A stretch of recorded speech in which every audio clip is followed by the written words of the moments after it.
इन भावों की बात बता रहा हूं। दुनिया कहां उलझी है और भावों का लोक कहां और कैसे है। नरसिंह मेहता ने एक गीत लिखा, वैष्णव जन कौन होता। आप कहोगे ये तो कुछ संप्रदायों की बात शुरू होगी, सुन तो लीजिए। संप्रदायों के क्या, गांधी जी का ये प्रिय भजन था और गांधी जी अपनी प्रार्थना में से गाते थे। मैं तो 2-4 लाइन ही बताऊंगा।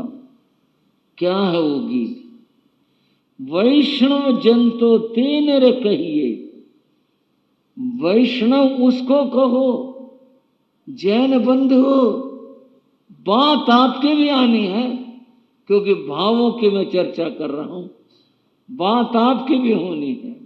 पहले नरसिंह मेहता की बात कर रहे हैं।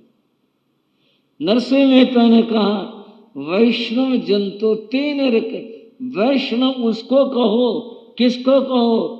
जे पीर पराई जाने रे, जो दूसरे के दर्द को जानता है। अब बैठ जाओ चुपचाप और सोचो इस बात को। दूसरे के दर्द को, दूसरे की पीड़ा को जो जानता है वह वैष्णव है। नरसिंह मेहता ये कह रहे हैं।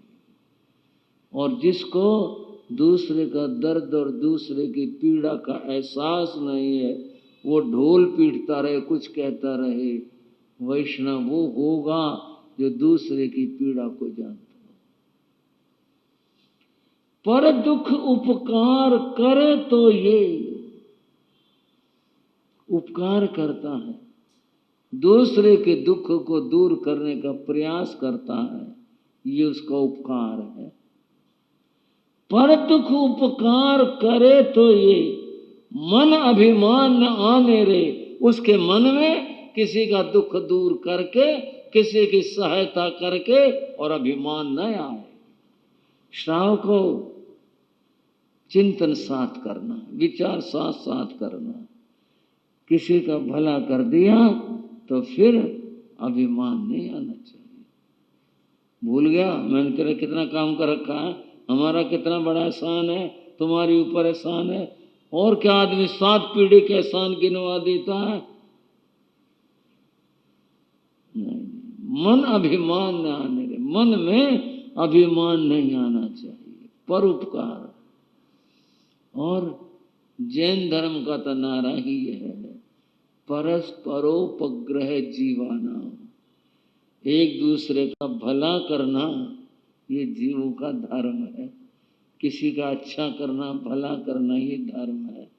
नरसिंह मेहता कहते हैं, किसी पर उपकार करके उस व्यक्ति के लिए मन के अंदर अभिमान नहीं आए, मैंने इसके लिए कार्य कर दिया।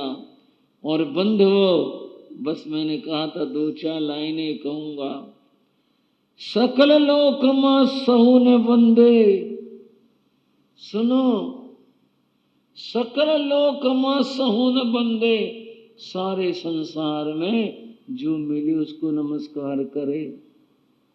सकल लोक मां सहुन बंदे, संसार में जो मिले उसको क्या करे?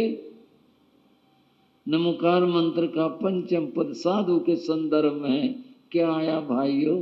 सकल लोक मां, सारे संसार, सहुन बंदे, जो मिले उसको नमस्कार कर। इतनी नम्रता हो जीवन के अंदर, अभिमान नहीं हो। अब चर्चा करूंगा तो कुछ और तरह की हो जाएगी। लोग तो छांट छांट कर वंदना करते हैं, इसको करनी है और उसको नहीं करनी है, छांट छांट कर। ये कोई फल है क्या जो छांट छांट कर लेते, ये लेंगे नहीं लेंगे? क्या मामला है, क्या बताऊं? सकल लोक मां सहुन बंदे, निंदा करें न जेनी रे केनी रे, जो किसी की निंदा नहीं करता, जो किसी की भी क्या नहीं करता? निंदा। निंदा करे न केनी रे, वाच कांच मन निर्मल राखे। 3 बात कह दी। वाच, वाचा, वाणी, अपने वाणी को निर्मल रखे, पवित्र रखे। कैसे? झूठ ना बोले, अभद्र ना बोले, कठोर न बोले, गाली ना दे, इन सब से वाणी गंदी होती है। वाचा वाणी को निर्मल रखे, अर्थात है भद्र भाषा और गंदी भाषा कभी ना बोले। कांच जो सदा सदाचारी रहे, जिसका जीवन निर्मल हो, वाचा निर्मल हो, कांच जो सदाचारी हो, मन निर्मल राखे रे और अपने मन में किसी का बुरा न सोचे, मन को निर्मल रखे। धन धन जननी तेरी रे, उस आदमी की मां को धन्य हो जिसमें ये गुण हो, जिसकी मैं बात कर रहा हूं अभी आपके सामने, जिसमें ये गुण हो, उसकी जननी को, उसकी मां को धन्य हो, जिसने ऐसे महान सुपुत्र को जन्म दिया जिसमें इतने सारे गुण हो। ये सद्भाव बड़ी विलक्षण चीज है। अब मैं बात करूं जनत्व की। अभी मैंने वैष्णव धर्म की बात करी। शायद कोई आदमी सोचे कि महाराज क्या क्या सुना देते हैं। मैं वही सुनाता हूं जो शास्त्र होता है। जिसका जीवन ऐसा होगा उसके लिए जैन और वैष्णव करेगा क्या? ये तो निर्मल जीवन की बात है। जिसका जीवन निर्मल हो, क्या बात है। और फिर दो पंक्तियां कुछ और भी सुना देता हूं। मुसलमान जो राखे ईमान, हाँ जी हाँ जी, क्या बात कही। मुसलमान जो राखे ईमान, जिसके जीवन में ईमान हो वो मुसलमान होगा। एक ने तो दिक्कत से मान ली, महाराज जी तो पता नहीं क्या सुना देते हैं। जो सुना देता हूं सामने। मुसलमान जो राखे ईमान, साईं का माने फरमान, परमात्मा के हुक्म के अनुसार चलता है। परमात्मा का हुक्म क्या है ये सबको ही पता है, सबको ही जानकारी है। सारों को सुखदाई होई, इस पंक्ति पर ध्यान दे लो। सारों को सुखदाई होई, मुसलमान की बात बता रहा हूं मैं, जो सबके लिए सुखकारी हो। सारों को सुखदाई होई, मुसलमान करी जानो सोई, उसको मुसलमान जानना। जिसके जीवन में ईमान हो, जो परमात्मा का फरमान माने, सबके लिए सुखदाई हो, उसको मुसलमान समझना। वो सच्चा मुसलमान है। बाकी तो दुनिया के अंदर जो भी कुछ है वो सब दिखावा, संप्रदाय, आग्रह, मन के राग द्वेष के भाव है। सच्चाई क्या है? सच्चाई यह है जिसके अंदर ये गुण पाए जाएंगे। सब भाव पचे खाने न अबाते, मूल बात के ऊपर। अशुद्ध पाप अवस्था है, शुद्ध पूर्ण अवस्था है, और शुभ पूर्ण अवस्था है, और शुद्ध जो है वह निर्मल और पावन अवस्था है। भरत महाराज संसार में रहते हुए इस अवस्था को जीते थे। उनको संसार की चीजों से, इन सब से बंध व मोह नहीं था। इस बात को मैं दो पंक्तियों में बताऊंगा। को है सुत को है तिया, कौन किसका बेटा। ये संसार वालों के लिए बड़ी खिलाफ की बात है कि महाराज क्या कहते हैं, लेकिन है जो है वो सुना रहा हूं। को है सुत, कौन किसका बेटा। को है तिया, कौन किसकी पत्नी। और बंधु कहाँ, कहाँ के धन परिवार, किसका धन किसका परिवार। आके मिले सराय में, इस सच्चाई को समझना है। आके मिले सराय में। सराय अतिथियों ठहरने का वो स्थान होता है, आप जानते हैं। धर्मशाला, सराय, ये सब ऐसे हाउस हैं। कहाँ से चलते हुए यात्री शाम को आकर के इकट्ठे हो जाते हैं। तो वहाँ का बोलचाल भी हो जाती है, आपस में बातचीत हो जाती है, दोस्तियां भी हो जाती हैं। कितनी देर के लिए आके मिले सराय में। शाम को सब इकट्ठे हुए, और सुबह क्या होगा, बिछड़ेंगे निर्धार। अच्छा भाई राम राम, अच्छा भाई कोई तो राम राम भी नहीं देता। अच्छा भाई चलें, ये उधर गया, वो उधर गया, वो उधर गया, ये उस गाड़ी चढ़ा, वो उस बस में चढ़ा, अपने अपने आए थे, मिले थे। और संसार का यही स्वरूप, पर ये समझ नहीं आती। ये बात तो बहुत मुश्किल की बात होगी, कठिन की बात होगी, परंतु है ऐसा ही। यूं ही होता है संसार के अंदर। ऐसे ही सब के सब बिछुड़ जाते हैं, सब चले जाते हैं, अपने अपने राह चले जाते हैं।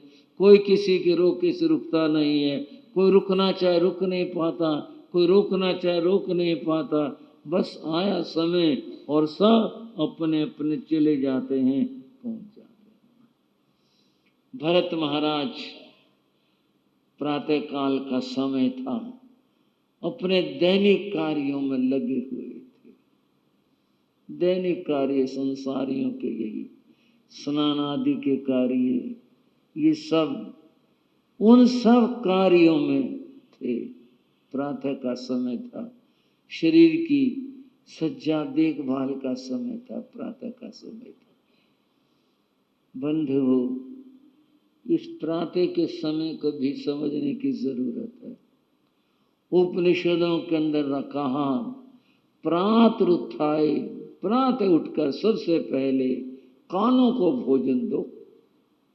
उपनिषद में कहा है, प्रातः उठकर सबसे पहले कानों को भोजन दो। उसका अर्थ है, अर्थात शास्त्र की वाणी सुनो, ऋषियों के वचन सुनो, सत्संग सुनो, ये कानों का भोजन है। और अब तो प्रातः उठकर दो ही काम होते हैं, या तो टीवी ऑन होगा और या फिर चाय की बात होगी, दो ही काम होते हैं। सबसे पहले बैटरी चाहिए आदमी को, उठते ही चाहिए, और या फिर टीवी ऑन किया, वो चालू करा, क्या खबर आ रही है देखे, क्या हो रहा है दुनिया के अंदर। जो हो रहा है आप कुछ कर सकते हैं, आप कुछ रोक सकते हैं, आप किसी को कह सकते हैं भाई ये मत करो, आपके कहने से कुछ हो जाएगा।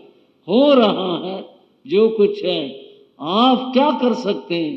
राग और द्वेष के भाव कर सकते, वो मारा, ये कर दिया, अरे ये क्या हो गया।